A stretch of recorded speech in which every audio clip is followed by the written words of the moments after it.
There's no need to read between the lines. It's plain to see the West is growing increasingly worried that a mass buildup of Russian troops around Ukraine could easily tip from saber-rattling into all-out war. We're now seeing the largest concentration of Russian forces on Ukraine's borders since 2014.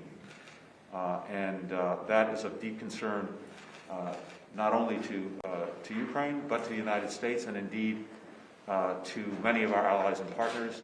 U.S. Secretary of State Antony Blinken back in Brussels, his second trip in a month, meeting with the Ukrainian foreign minister and NATO allies for emergency talks. Skirmishes between Ukrainian forces and Russian-backed separatists have intensified in recent weeks. Since mid-March, the Kremlin has reportedly massed more than 80,000 troops along Ukraine's eastern border and in Crimea. This Sky News video shows a Russian camp set up 260 kilometers from the Ukraine border. Close by, a military field camp has been erected. Russia's considerable military buildup is unjustified, unexplained and deeply concerning.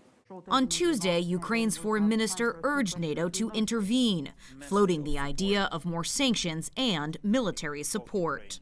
The price of prevention will still be lower than the price of stopping the war. Russia denies it wants war, but its intentions are unclear. Some speculate the buildup is a distraction from the failing health of Kremlin critic Alexei Navalny. Others think it's a test for U.S. President Joe Biden. Either way, Russia shows no signs of backing down. On Tuesday, accusing Washington and other NATO countries of deliberately turning Ukraine into a powder keg. The Russian foreign minister questioned Washington's motives in the Black Sea, where U.S. warships are due to arrive any day. What is the United States doing with their ships and military personnel, constantly organizing some kind of activity along the lines of NATO in Ukraine, thousands of kilometers from their own territory? That question remains unanswered.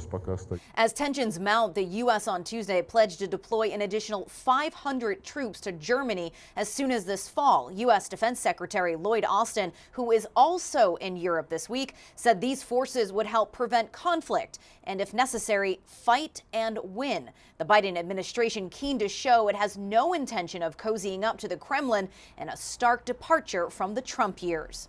Tony Waterman, CGTN, Brussels.